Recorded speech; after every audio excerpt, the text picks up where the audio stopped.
नमस्कार सभी प्यारे साथियों को, कैसे हैं आप सभी। उम्मीद करती हूँ सभी प्यारे बच्चे एकदम बढ़िया होंगे, एकदम मस्त होंगे, बेहतरीन होंगे और बहुत ज़्यादा ज़बरदस्त होंगे। तो सभी प्यारे साथियों को होली की बहुत बहुत शुभकामनाएं। सभी को हैप्पी होली। और आप सभी अच्छे से सेलिब्रेट करेंगे कल होली को, और आज जो होलिका दहन की क्रिया है वो आप आज देखेंगे अभी शाम को, है ना। तो उससे पहले हम लोग अपनी क्लास को शुरू कर लेते हैं। तो प्यारे बच्चों, आज मैं आपको बता देती हूँ कि सुबह क्लास आपकी 12 बजे इसलिए नहीं हो पाई थी क्योंकि जो होलिका की पूजा होती है उस पूजा के लिए मैं भी अवेलेबल, आपकी क्लास लेने के लिए अवेलेबल नहीं थी। उस पूजा के लिए मैं गई हुई थी, तो इसीलिए आपकी जो क्लास थी वो 12 बजे पॉसिबल नहीं थी। तो इसीलिए आपकी छुट्टी ना हो, आपका जो सिलेबस है उसको हम लगातार करते रहें, इसीलिए मैंने आप लोगों की क्लास शाम 7 बजे शेड्यूल करा ली थी। ठीक है बेटा, क्लियर। तो आ जाओ, अब हम लोग बात कर लेते हैं अपनी क्लास की। सभी बच्चों को हैप्पी होली, सभी बच्चों को नमस्कार है। और जो हमारा टॉपिक चल रहा है वो चल रहा है ब्लड सेल्स। तो आइए आगे बढ़ाते हैं इस टॉपिक को। ब्लड सेल्स से हम लोग बात करते हैं। कोशिका हम लोग पढ़ रहे हैं, रुधिर कोशिका। आइए रुधिर कोशिका के बारे में हम लोग करते हैं बात। तो जैसा कि आपको मैंने कल की क्लास में बताया था कि आपके शरीर के अंदर जो ब्लड होता है ये दो चीजों से मिलकर बना है। एक चीज आपने पढ़ी थी प्लाज्मा, प्लाज्मा जो कि आपके ब्लड का लिक्विड पार्ट बनाता है। कल भी मैं पूरी कोशिश करूंगी कि आप लोगों की क्लास लूं, लेकिन अभी मैं 100% आपको श्योरिटी नहीं दे सकती कि कल मैं क्लास लूंगी, क्योंकि मैं तो क्लास ले लूंगी लेकिन आपको पता है कल होली का त्यौहार है। तो होली के त्यौहार पर गेस्ट घर में आ जाते हैं कई बार होली खेलने। हमारे गली के, हमारे दोस्त, हमारे जो रिश्तेदार हैं वो घर आते हैं, तो फिर उनको हम लोग थोड़ा सा टाइम दें और ये हमारी प्रायोरिटी बन जाती है ना। अतिथि देवो भव। तो होली का दिन है, त्योहार है, तो गेस्ट घर पर आएंगे ही और उनके साथ थोड़ा सा हमें 1-2 मिनट ही चाहे बैठना पड़ेगा। अब ये नहीं पता कि कौन सा जो गेस्ट है, कौन सा जो रिश्तेदार है वो कब आए। तो मैं पूरी ये कोशिश करूंगी कि कल मैं आप लोगों की क्लास ले पाऊं। ठीक है प्यारे बच्चे, क्लियर। अच्छा जी, सचिन बोल रहे हैं मेरे भैया का यूपी पुलिस में सिलेक्शन हो गया। तो आपके भैया को बहुत बहुत बधाइयाँ, आपके भैया को बहुत सारा कॉन्ग्रेचुलेशन बेटा। ठीक है, क्लियर। अच्छा, हाँ जी हाँ जी, अब आ जाओ आगे बात करते हैं कि और दूसरी क्लासेस आपकी शायद इसीलिए नहीं होंगी होली की वजह से, लेकिन मैंने जो आपको कहा था कि मैं कल आपकी क्लास, मतलब आज आपकी क्लास लूंगी, तो वो मैं आपका वादा पूरा कर रही हूँ। बाकी कल के लिए मैं 100% श्योर नहीं हूँ कि कल क्लास लूंगी या नहीं। अगर मुझे लगता है कि हाँ मैं टाइम निकाल कर आपकी क्लास ले सकती हूँ तो मैं आपकी क्लास ज़रूर शेड्यूल कराऊंगी। ठीक है बेटा, चलो आ जाओ आगे बात करेंगे। ठीक है, होली का छुट्टी होगी मैम। हाँ, कल मैं आप लोगों के लिए हो सकता है कि ऑफ ही रखूं, बाकी मैं पूरी कोशिश करूंगी कि क्लास ले पाऊं। आ जाओ, अब हम आगे बढ़ते हैं। तो प्लाज्मा के बारे में हमने पूरी चीजें पढ़ ली हैं। अब हम बात करेंगे कि मैम जो ब्लड सेल होती हैं ये क्या होती हैं। तो ब्लड सेल आप लोगों की 3 होती हैं। अगर हम हमारे ब्लड की बात करते हैं तो हमारे ब्लड के अंदर 3 तरीके की ब्लड सेल होती हैं। कौन कौन सी होती है मेरे साथ साथ बताएंगे। आरबीसी होती है दोस्तों, ठीक है। आप बताएंगे डब्ल्यूबीसी होती है दोस्तों, और आप बताते हो प्लेटलेट्स होती हैं दोस्तों। ठीक है, प्लेटलेट्स।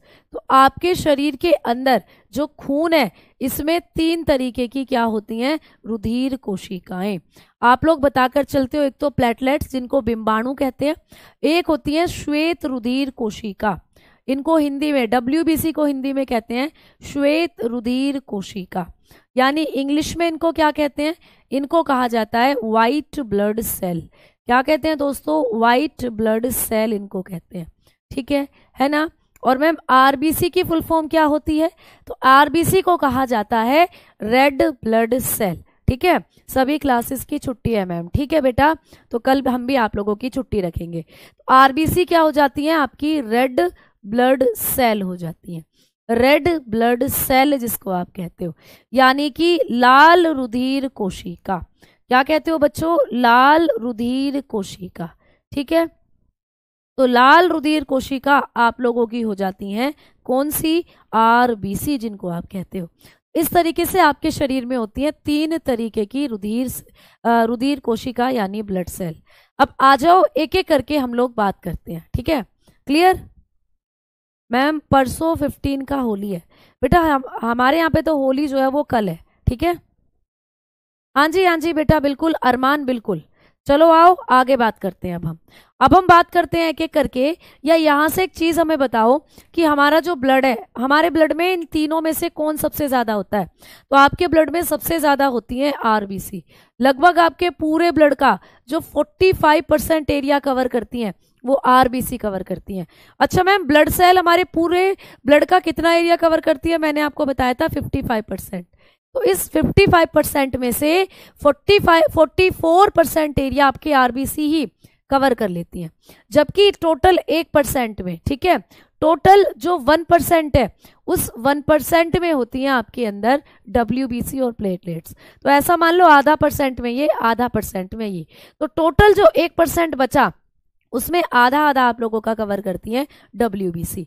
तो जब हम आपके ब्लड की बात करते हैं तो आपका जो ब्लड होता है इसके अंदर, अगर आप अपने प्लाज्मा की, अगर आप लोग अपने ब्लड की बात करते हो तो आपने पढ़ा था कि प्लाज्मा तो 55% होता ही है, लेकिन आपको क्वेश्चन आ जाए कि हमारे ब्लड में आरबीसी कितने % होती हैं, तो बताना 44%, और डब्ल्यूबीसी और प्लेटलेट्स कितने % होती है, तो बताना दोनों 1% में होती है। ठीक है, अब आगे बात करते हैं कि मैम इन तीनों का रेशियो क्या होता है, यानी रेशियो पूछ ले, अनुपात पूछ ले, आरबीसी डब्ल्यूबीसी प्लेटलेट का अनुपात क्या होता है, ये किस अनुपात में हमारे शरीर के अंदर होती हैं।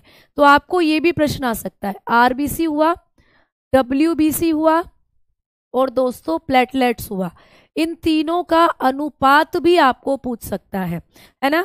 तो तीनों का अनुपात होता है, सबसे ज्यादा होती है आरबीसी। अगर अनुपात में बात करें तो 600 आरबीसी अगर आपके शरीर में है, उन पर 1 डब्ल्यूबीसी होती है और 40 प्लेटलेट्स होती हैं। तो ये अनुपात होता है ना। 600 आरबीसी पर 1 डब्ल्यूबीसी मिलेगी आपके शरीर में और 40 प्लेटलेट मिलेंगी। तो यहाँ पर आप लोगों को इनका रेशियो या इनका जो अनुपात है वो भी पूछ लेता है पेपर में। तो आपने बता दिया कि रेशियो होता है ये। ठीक है, अब हम आगे बढ़ रहे हैं। अब बात करते हैं एक एक करके सारी ब्लड सेल के बारे में। सबसे पहले हम लोग बात करेंगे आरबीसी के बारे में। तो सभी बच्चे हेडिंग डालेंगे आरबीसी। आरबीसी के बारे में जब हम बात करते हैं तो आरबीसी का आपको वैज्ञानिक नाम पूछा जाता है। तो आप लोग बताकर चलते हो कि आरबीसी जो होती हैं इनका वैज्ञानिक या रासायनिक नाम आपको पूछा जाएगा।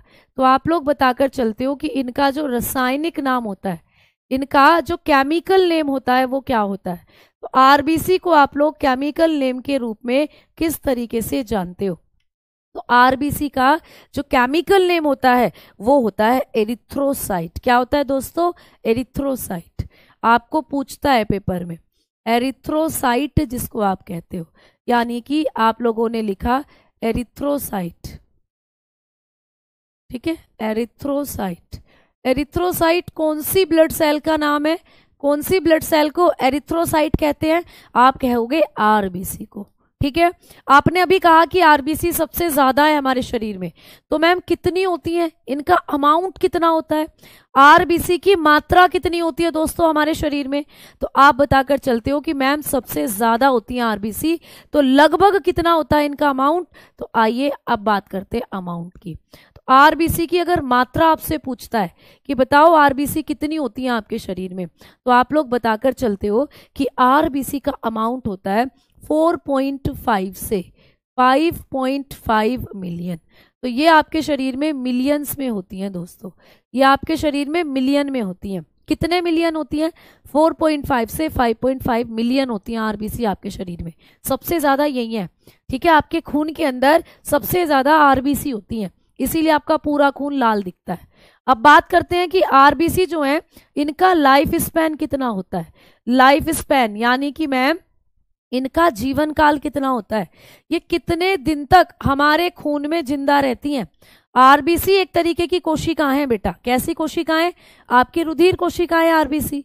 और आपके शरीर की हर कोशिका का कुछ ना कुछ जीवन काल होता है, यानी हर कोशिका आपके शरीर में एक टाइम तक जिंदा रहती है, उसके बाद मरती है या उसके बाद डिवाइड हो जाती है और उससे फिर नई कोशिका बनती है। ठीक है, तो ये आरबीसी जो है ये कितने टाइम तक वयस्क रहती हैं, कितने टाइम तक ये जिंदा रहेंगी और फिर बाद में मर जाती हैं, इनका जीवन काल कितना है। तो ये जो आपकी आरबीसी होती हैं इनके जीवन काल की बात करें तो इनका जीवन काल होता है 20 से 120 दिन। ठीक है, यानी कि ये 20 से लेकर 120 दिन तक जिंदा रह सकती हैं। इनका जो जीवन काल होता है वो होता है 20 to 120 डेज। ठीक है, याद रखोगे, पूछा जाता है ये प्रश्न कि आरबीसी कितने दिन तक मैक्सिमम जिंदा रह सकती हैं। 120 दिन तक मैक्सिमम जिंदा रह सकती हैं, उसके बाद ये मर जाती हैं। और मरती कहाँ पर है मैम? तो अब आपको पूछता है कि आरबीसी की मृत्यु कहाँ पर होती है। आरबीसी जब मरती हैं तो इनकी डेथ कहाँ पर होती है, ये आपको पूछेगा। इनकी जो डेथ होती है, इनकी जो मृत्यु होती है, वो होती है प्लीहा के अंदर। कुछ बच्चों का डाउट आ रहा था कि मैम प्लीहा क्या होता है। तो दोस्तों प्लीहा, जिसको आप लोग कई बार तिल्ली के नाम से भी जानते हो, जिसको आप लोग क्या बोलते हो, तिल्ली, प्लीहा बोल दो, तिल्ली बोल दो, इंग्लिश में बोल देते हैं स्प्लीन। तो ये जो स्प्लीन होता है, ये आपके शरीर के अंदर पाया जाने वाला एक अंग है। जैसे देखो, आपका शरीर है, इस तरफ आपका लीवर होता है दोस्तों, ठीक है, लेकिन इस तरफ होता है आप लोगों का प्लीहा। तो आपके शरीर में पाया जाता है दोस्तों क्या, प्लीहा। ये क्या काम करता है, यहीं पर आपकी आरबीसी मरती है। तो आरबीसी की मृत्यु कहाँ होती है, ये आपको पूछा जाता है। आप बताओगे प्लीहा में, जिसको हिंदी में तिल्ली भी कहते हैं या इंग्लिश में स्प्लीन कहते हैं।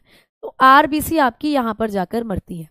अब ये जो प्लीहा है या ये जो तिल्ली है, ये जो स्प्लीन है, यहां से भी 2-4 पॉइंट याद करने हैं।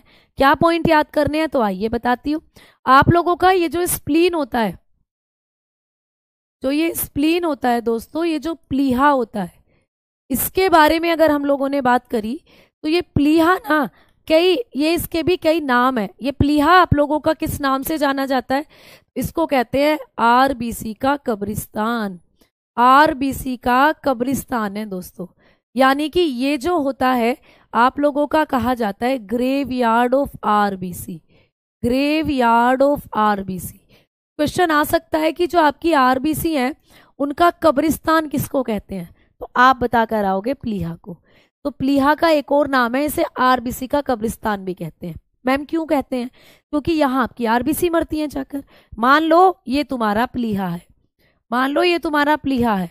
अब तुम्हारे शरीर में जो आरबीसी होती है, जब उनका जीवन काल पूरा होने वाला होता है तो वो ऐसे यहाँ आकर जमा हो जाती हैं, इसमें आकर भरनी शुरू हो जाती हैं आरबीसी। तो ये जो स्प्लीन होता है, ये आपका स्प्लीन का ये स्प्लीन है ऐसा समझो। स्प्लीन एक पाउच के जैसा होता है, एक थैली नुमा संरचना है, एक पाउच है। ये हमेशा ब्लड से भरा रहता है। तो इसमें हमेशा ब्लड क्यों भरा रहता है, क्योंकि जब आरबीसी आपकी पुरानी हो जाती है, बूढ़ी हो जाती है, उनको पता चल जाता है वो मरने वाली है, तो वो भैया अपने, जैसे हमें पता है हम बुढ़ापे में भगवान का नाम लेने लगते हैं, हमें पता है अब तो एक ही रास्ता है, भगवान के पास जाना है, तो भगवान का नाम जपो। वैसे ही आरबीसी जब बूढ़ी हो जाती है, उन्हें पता चल जाता है कि भैया अब तो मरना है, चलो भैया प्लीहा में चलो। तो प्लीहा आरबीसी का मंदिर भी है। प्लीहा जो है जो आरबीसी होती है उनका मोक्ष देने वाला एक स्थान है। तो आरबीसी जब बूढ़ी होने लगती हैं तो वो पहुंच जाती हैं प्लीहा के अंदर। आपका जो प्लीहा है ये हमेशा आरबीसी या खून से भरा रहता है। तो यहाँ पर जरूरत पड़ने पर हम खून यहाँ से ले भी सकते हैं। जैसे आपके शरीर में कहीं भी चोट लगी है, खून निकल रहा है, तो खून निकल रहा है तो यहाँ पर खून की कमी हो गई इस ऑर्गन में, तो प्लीहा से वापस खून यहाँ आना शुरू हो जाएगा। तो इसीलिए ये जो प्लीहा होता है इसको हम लोग blood bank of the body भी कहते हैं। Blood bank of the body, ये भी आ सकता है प्रश्न कि आपके शरीर का ब्लड बैंक किसको कहा जाता है, तो प्लीहा को ही कहते हैं शरीर का ब्लड बैंक। एक तो इसको आरबीसी का कब्रिस्तान कह रहे हैं क्योंकि आरबीसी यहाँ आकर मरती हैं, दूसरा यहाँ पर खून इकट्ठा भी रहता है, तो इसीलिए इसको हम लोग ब्लड बैंक भी कहते हैं। इसी को कहा जाता है शरीर का रुधिर बैंक। शरीर का रुधिर बैंक। आपको कभी भी पूछता है कि शरीर का रुधिर बैंक हम किसको कहते हैं, तो आप लोग कहोगे इसी को कहते हैं प्लीहा को। इस प्लीहा के दो नाम हो गए हैं, एक तो रुधिर बैंक और दूसरा आरबीसी का कब्रिस्तान। ठीक है, क्लियर। आरबीसी मरने के बाद हाँ आपका जो बोन मैरो है वो न्यू आरबीसी बनाता रहता है, तो आपके बोन मैरो में नई आरबीसी बनती रहती है और पुरानी जो है वो प्लीहा में जाकर टाई फिस होती रहती हैं, मरती रहती हैं। ठीक है, तो आरबीसी के अंदर आपने जो प्लीहा था इसके बारे में भी पढ़ा कि इसको आरबीसी का कब्रिस्तान, और प्यारे बच्चे क्या कह देते हैं, इसको कह देते हैं आपके शरीर का रुधिर बैंक। ठीक है जी मैम, स्प्लीन निकाल दे और बंदा जीवित रह सकता है क्या? हाँ जी, स्प्लीन अगर निकाल दिया तो बंदा जीवित रह सकता है, ऐसे कोई इशू नहीं होगा फिर, ठीक है।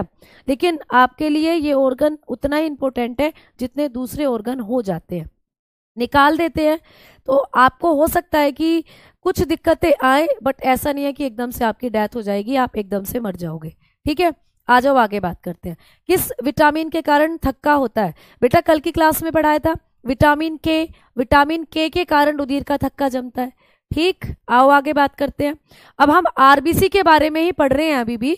आरबीसी जो होती है दोस्तों, इनके बारे में अगला फैक्ट कौन सा है? तो अगला फैक्ट होगा नंबर 6 पर कि आरबीसी जो होती हैं दोस्तों, इनके बारे में आपको पढ़ना है कि इनमें केंद्रक नहीं पाया जाता।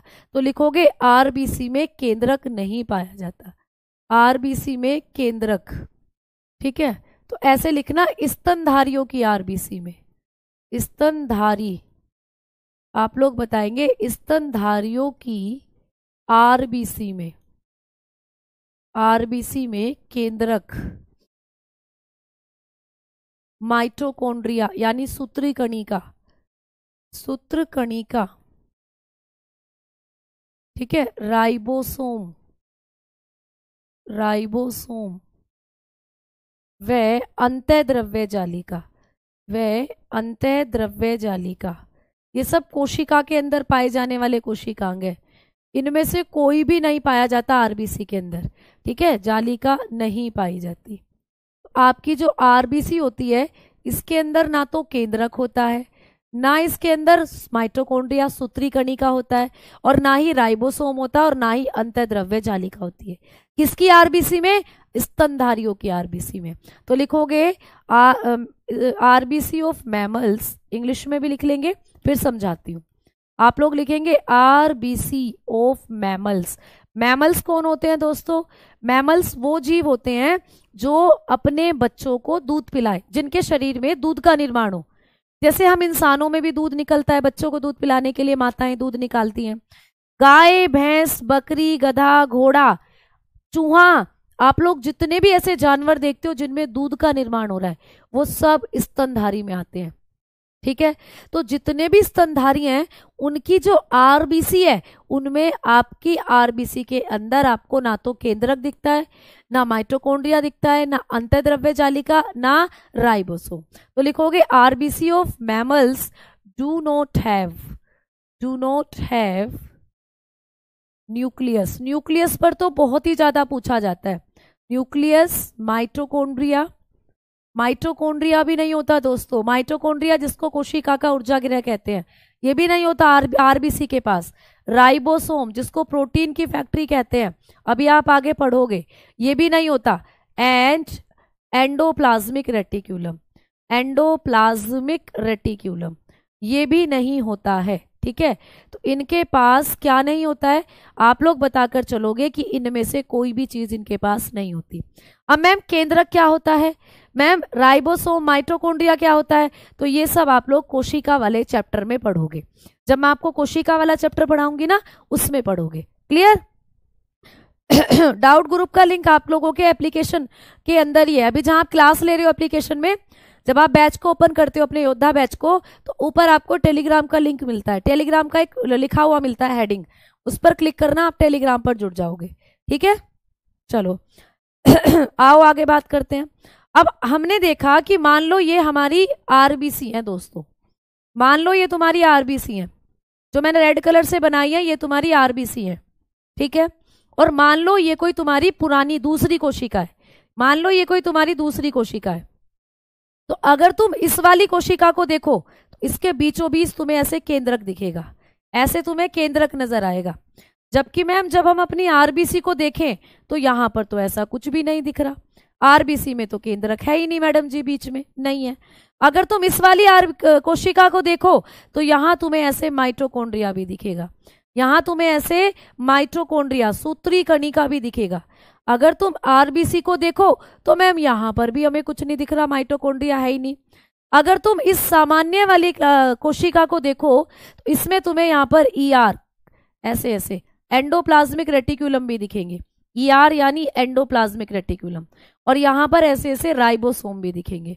जबकि आप लोग बात करो किसी आप जब आप लोग बात करते हो अपनी किसकी, आप लोग बात करते हो आरबीसी की, तो यहाँ पर ऐसी कोई संरचना नहीं मिलेगी।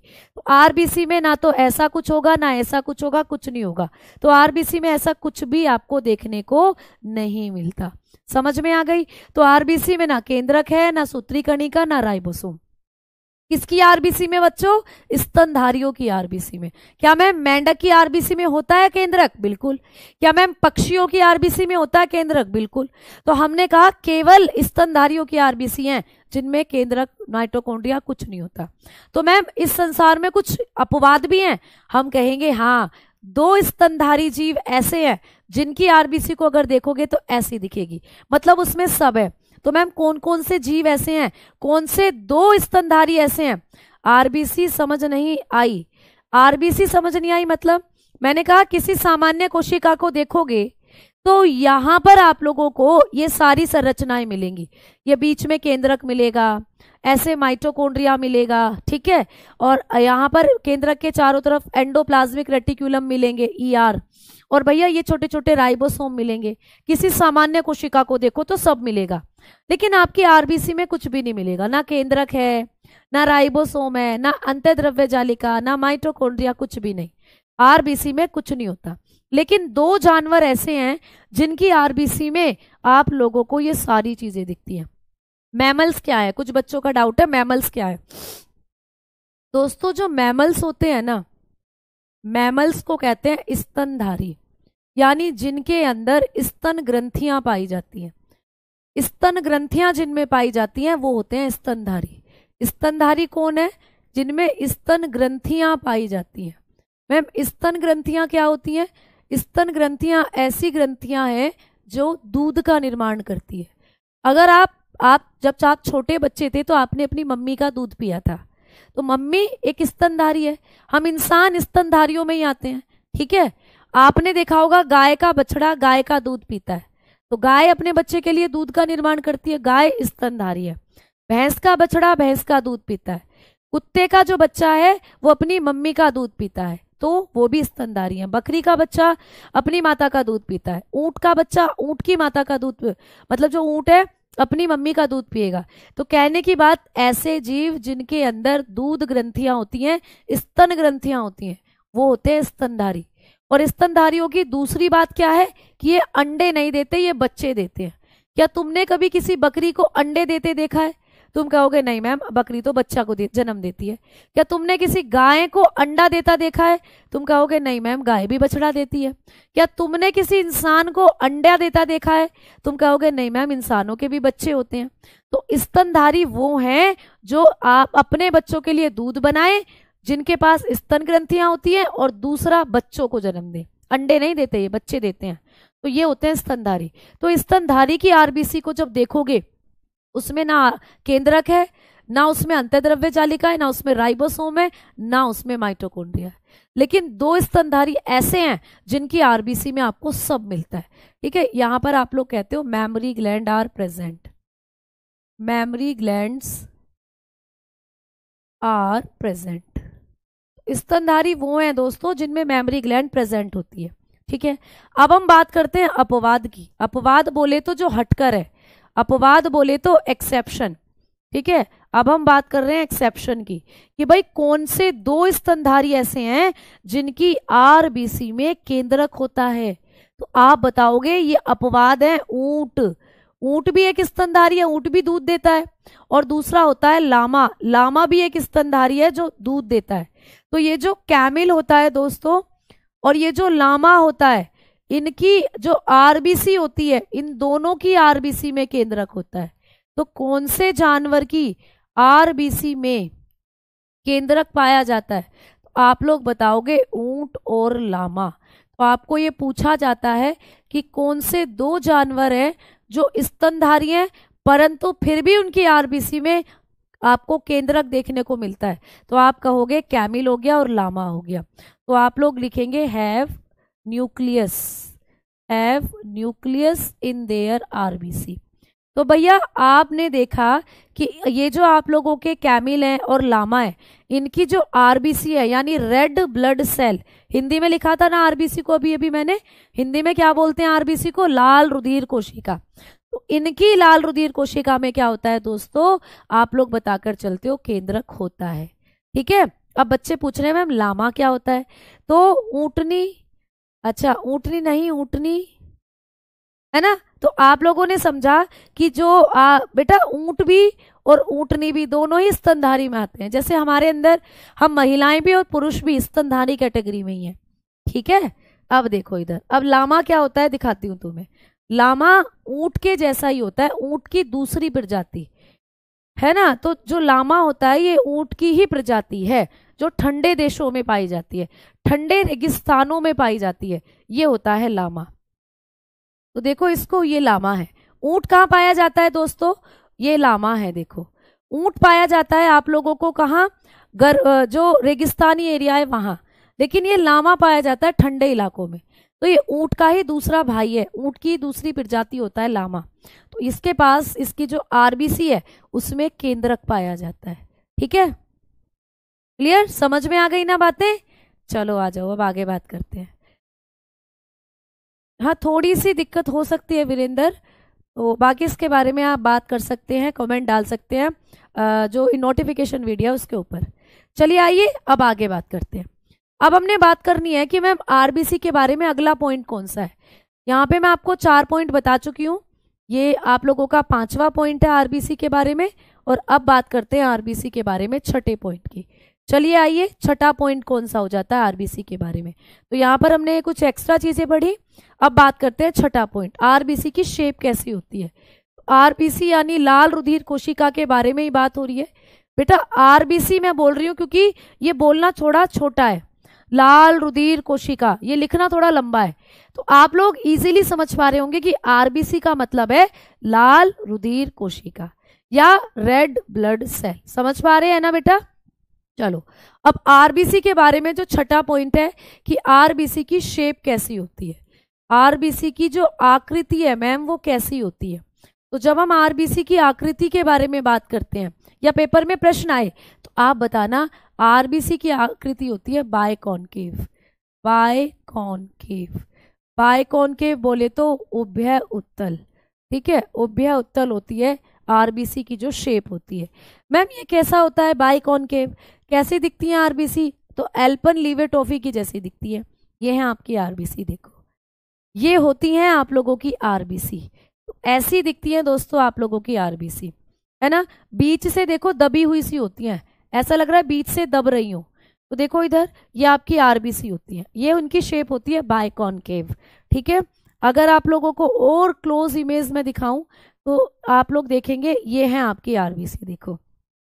और आपकी जो आरबीसी होती है इनकी शेप कैसी होती है आप लोग बताकर चलते हो? बायकॉन्केव। तो बायकॉन्केव होती हैं आप लोगों की जो आरबीसी होती है ना। समझ में आई बात? तो आरबीसी का काम क्या है ये पढ़ेंगे, है ना। सैटरडे में ऑफ नहीं रहेगा, सैटरडे में तो क्लास चलेगी। क्लियर? हाँ जी, ठीक है। राइबोसोम भी पाया जाता है, बाकी सारी चीजें पाई जाती हैं। आप लोगों को ये जो मैमल हैं, ये जो स्तनधारी हैं, इनकी आरबीसी के बारे में अगर आपको बात करें तो आप लोग बताओगे कि इनकी आरबीसी में सब कुछ पाया जाता है दोस्तों। केंद्रक के साथ सब कुछ है, लेकिन पेपर में आपको केंद्रक पर ही प्रश्न पूछा जाता है, तो आप केंद्रक के साथ ही बताएंगे कि इनकी आरबीसी ऐसी है जिसमें सब है, जिसमें सब कुछ पाया जाता है, ऑल पार्ट। ठीक है, सब कुछ पाया जाएगा, ऑल पार्ट, ऑल पार्ट पाए जाते हैं इनके अंदर। समझ में आ गई बात? लेकिन प्रश्न जो आता है वो केंद्रक पर ही आता है, तो आपने लिख लिया केंद्रक के साथ साथ और सारी चीजें पाई जाती हैं, है ना। अब आगे बात करते हैं कि शेप आपने पढ़ ली, बायकॉन्केव होती है। अब अगला पॉइंट कि मैम आरबीसी का फंक्शन क्या होता है, आरबीसी काम क्या करती है, आरबीसी का काम क्या होता है हमारे खून में। तो आरबीसी जो होती हैं इनके काम की बात करते हैं। पहली बात कि आरबीसी जो होती हैं ये गैसों का एक्सचेंज करती हैं आपके शरीर में, गैसों को स्थानांतरित करती हैं, ये गैसों का स्थानांतरण करती हैं दोस्तों। ठीक है, आपके शरीर में गैसों का स्थानांतरण कौन करती है? आरबीसी। मैम कैसे करती हैं? ये प्लाज्मा भी करता है गैसों का स्थानांतरण और आरबीसी भी करती हैं। ये क्या करती हैं? ट्रांसपोर्ट, आप लोग बताएंगे, ट्रांसपोर्ट गैसेस। आपके खून के अंदर जो गैसेस हैं उनको पहुंचाने का काम कौन करती है? आरबीसी। क्योंकि आरबीसी के अंदर ही ऑक्सीजन जाती है दोस्तों, और आरबीसी से बाहर ही कार्बन डाइऑक्साइड। मतलब आपकी जो आरबीसी है बेसिकली इनके अंदर ही होती हैं दोनों चीजें, ऑक्सीजन भी और कार्बन डाइऑक्साइड भी। तो आपके खून के अंदर ऑक्सीजन ले जाने का काम भी आरबीसी कर रही है, और आपके खून से कार्बन डाइऑक्साइड बाहर यानी फेफड़ों तक लाने का काम भी कौन कर रही है? आरबीसी कर रही है। तो मेन मुद्दा है फेफड़े, बड़े ध्यान से समझना। देखो, मेन मुद्दा है आपके फेफड़े। आपने आरबीसी का काम क्या पढ़ा? कि आरबीसी जो होती हैं गैसों का स्थानांतरण करती हैं। कैसे करती हैं? देखो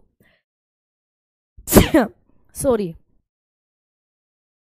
ठीक है। हाँ, आ जाओ, एक बात आप लोगों को बताती हूँ, समझाती हूँ।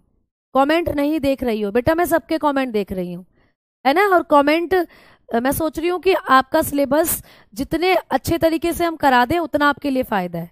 तो कमेंट्स में थोड़ा मैं कम इसलिए ध्यान दे रही हूँ क्योंकि आप लोगों को जो सिलेबस है वो टाइम से खत्म कराना है और सही मायने में कराना है।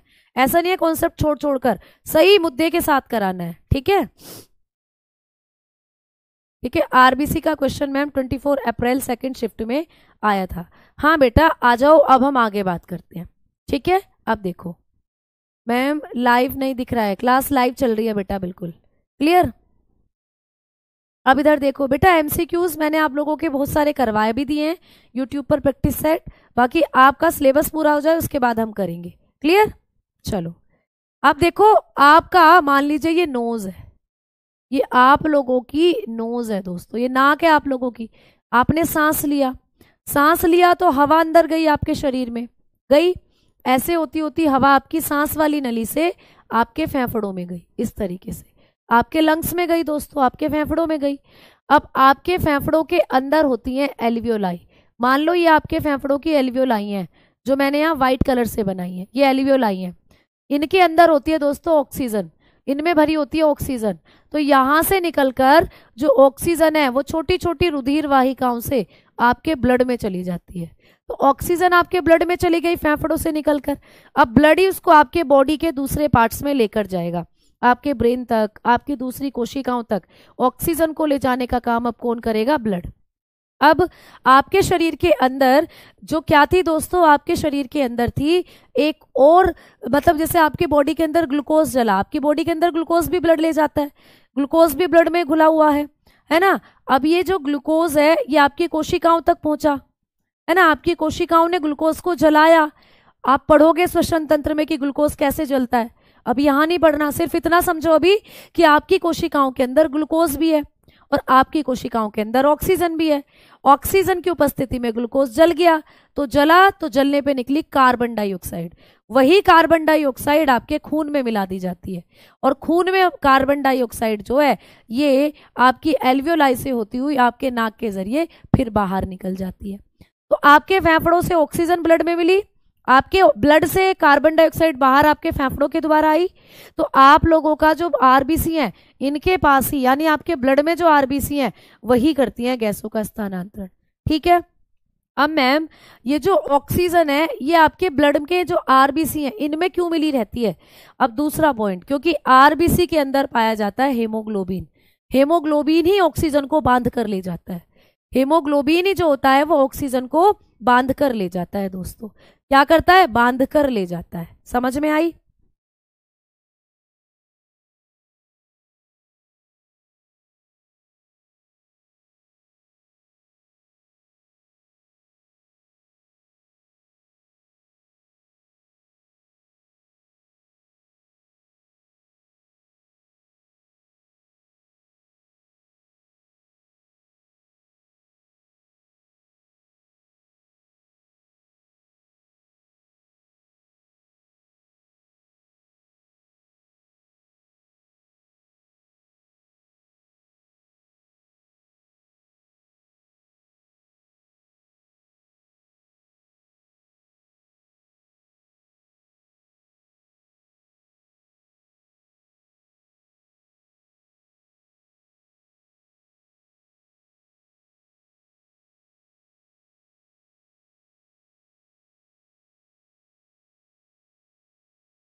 अरे यार, अब आ रही है आवाज? अब सभी बच्चों को आवाज आ रही है? बताओ। हाँ जी, हाँ जी, अब बताओ, अब आवाज आ रही है ना? सभी को थम्स अप कर दो अगर आवाज आ रही है तो। अब सभी बच्चों को आवाज आ रही होगी, अब बिल्कुल अच्छे से आप लोग मुझे सुन पा रहे होंगे, अब कोई दिक्कत नहीं है, ठीक है?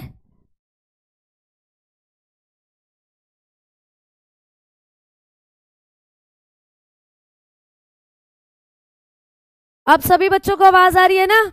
हाँ, अब सुनो मेरी बात ध्यान से। आप लोगों की जो आरबीसी है, इनके अंदर पाया जाता है हेमोग्लोबिन।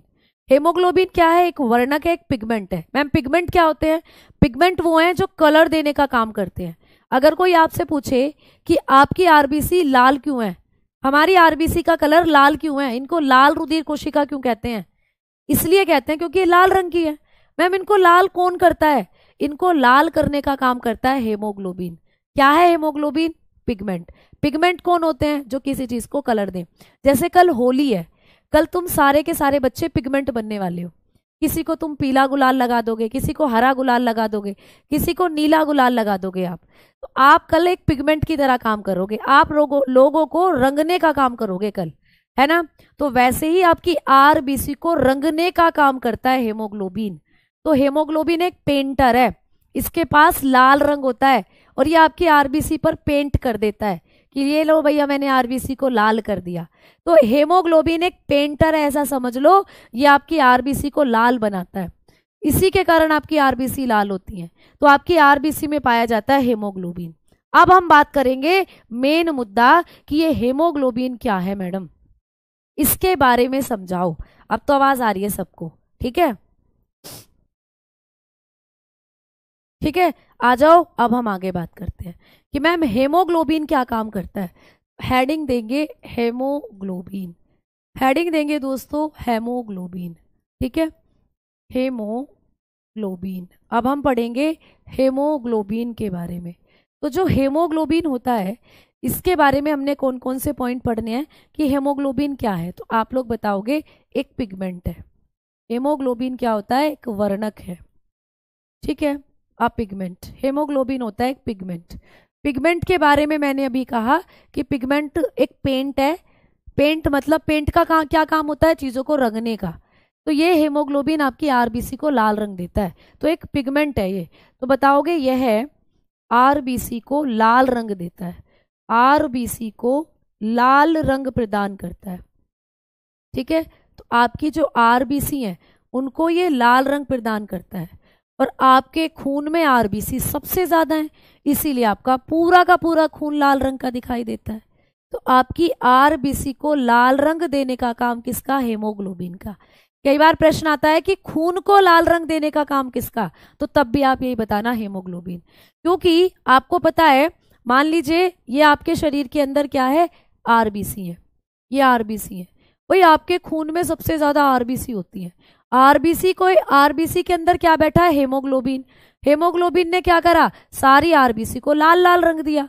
सारी आरबीसी जो है ये रेड रेड कर दी हेमोग्लोबिन ने, ऐसे ऐसे।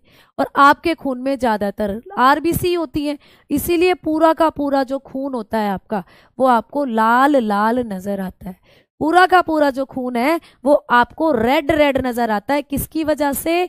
हेमोग्लोबिन की वजह से। हेमोग्लोबिन को शॉर्ट में एच और बी भी लिखा जाता है, एच बी बोले तो हेमोग्लोबिन। तो हेमोग्लोबिन क्या होता है? एक वर्णक है जो आपकी आरबीसी में पाया जाता है और आपकी आरबीसी को लाल रंग प्रदान करता है।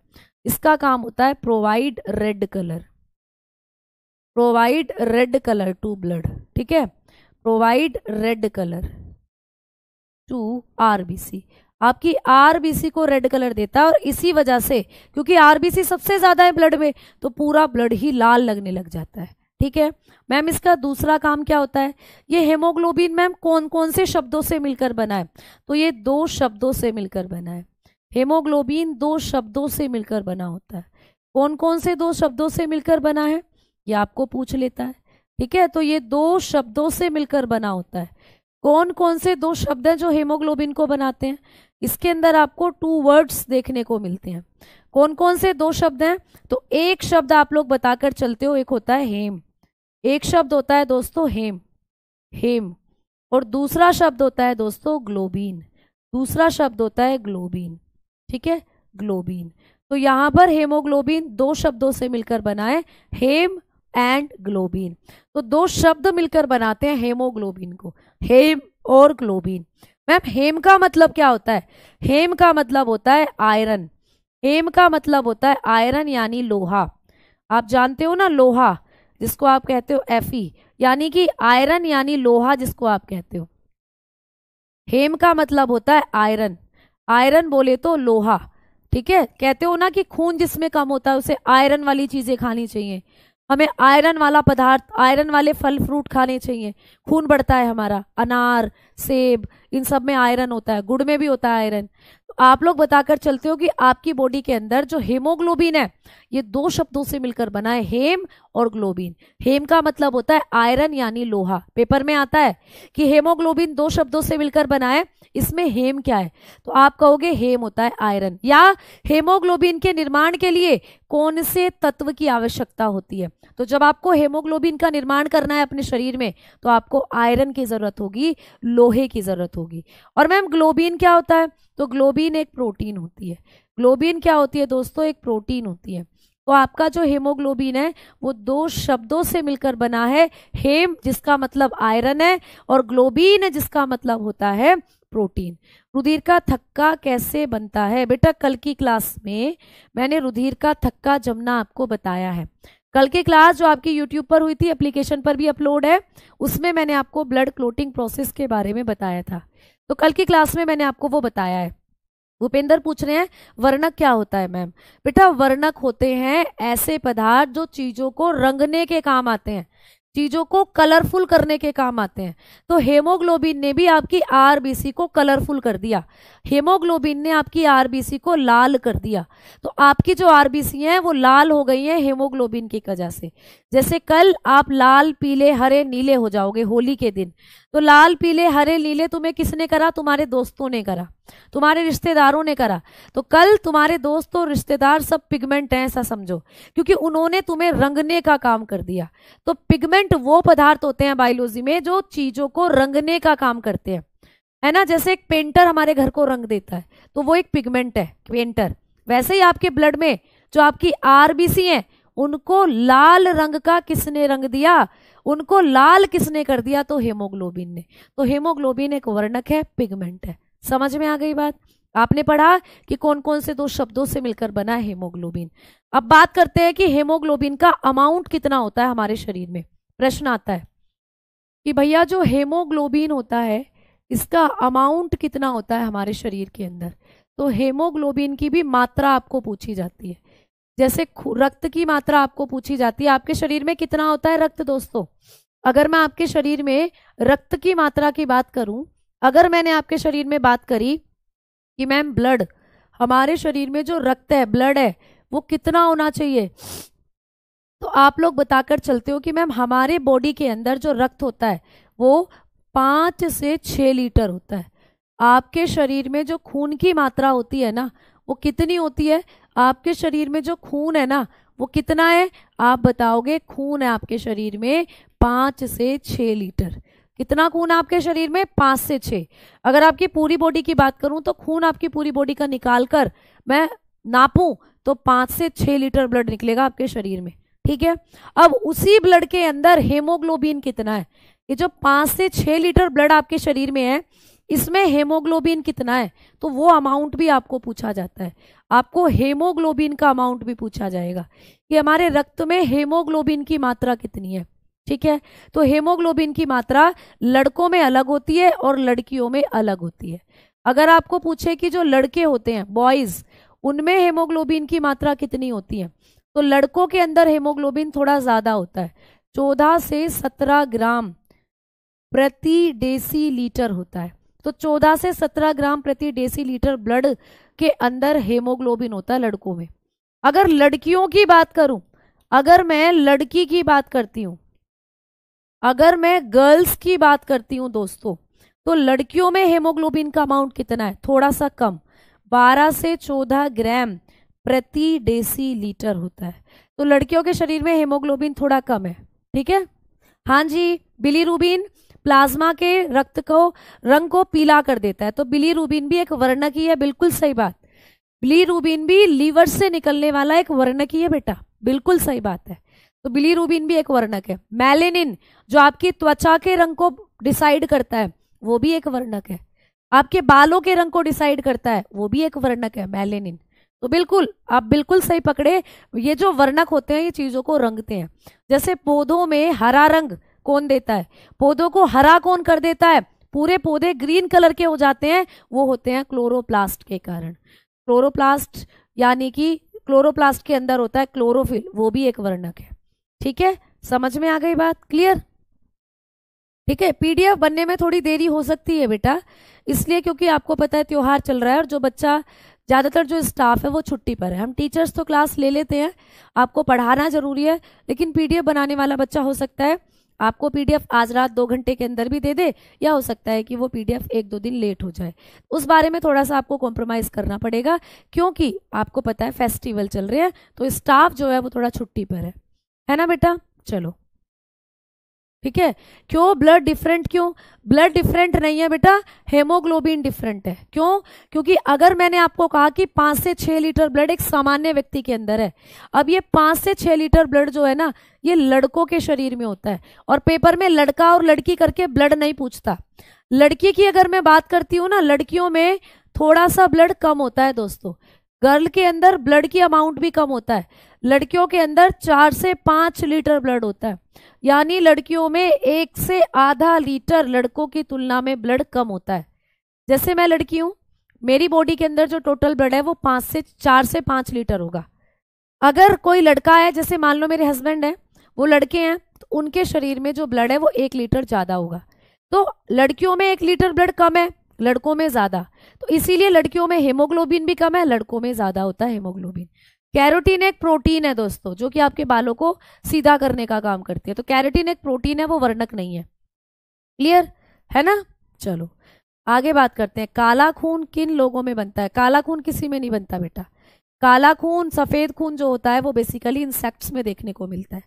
ठीक है, चलो अब आ जाएं, आगे बात करते हैं हम लोग। अब बढ़ते हैं आगे की तरफ। अब हम लोग पढ़ेंगे कि अब वैसे भी टाइम हो चला है, तो आगे की चीजें मैं आप लोगों को अगली क्लास में पढ़ाऊंगी। हम लोग अगली क्लास में पढ़ेंगे वर्क ऑफ हेमोग्लोबिन। तो मैं हेडिंग देकर जा रही हूं, वर्क ऑफ हेमोग्लोबिन। ठीक है, हेमोग्लोबिन, वर्क ऑफ हेमोग्लोबिन। अब हम बात करेंगे हेमोग्लोबिन के कार्य, क्योंकि होलिका दहन के लिए अब सभी को जाना है ना, पूजा की तैयारी अब हो रही है, तो हेमोग्लोबिन के कार्य अब हम पढ़ेंगे अगली क्लास में। तो कल आप लोगों की क्लास नहीं होगी, हम लोग पढ़ेंगे अगली क्लास में चीज़ों को। ठीक है, मैं कोशिश यही करूंगी कि क्लास लगवा लूं। वैसे तो मेरी तरफ से ये है कि क्लास होगी ही नहीं, लेकिन अगर 1% भी मुझे टाइम मिलता है तो आप एक बार शेड्यूल देख लीजिएगा क्लास है या नहीं। अगर वो शेड्यूल है तो फिर क्लास होगी, अगर शेड्यूल नहीं है तो फिर नहीं होगी। ठीक है, ब्लड वाइट किसके कैसा होता है? वाइट ब्लड होता है आपकी WBC के कारण। ठीक है, तो उनके बारे में भी हम अगली क्लास में बात करेंगे। ठीक है दोस्तों, तो आज इतना ही रहने देते हैं, अब अगली क्लास में हम लोग पढ़ेंगे अगली चीजें। धन्यवाद, good night, happy Holi all of you. सभी अच्छे से शांत तरीके से होली को बनाना, खूब सारी मिठाइयाँ गुंजिया खाना और एंजॉय करना, फ्रूट्स खाना। ठीक है, और जबरदस्ती किसी को कलर मत लगाना, क्योंकि ये रंगों का त्योहार है, प्यार का त्योहार है, तो प्यार से होली आप खेलना, लड़ाई झगड़ा नहीं करना। ठीक है दोस्तों, तो हैप्पी होली। कल रहने देते हैं, बिल्कुल कल क्लास नहीं लूंगी मैं आप लोगों की, अब नेक्स्ट डे क्लास लूंगी, यानी कि 15 तारीख को। ठीक है दोस्तों, तो धन्यवाद, नमस्कार, जय हिंद, जय भारत।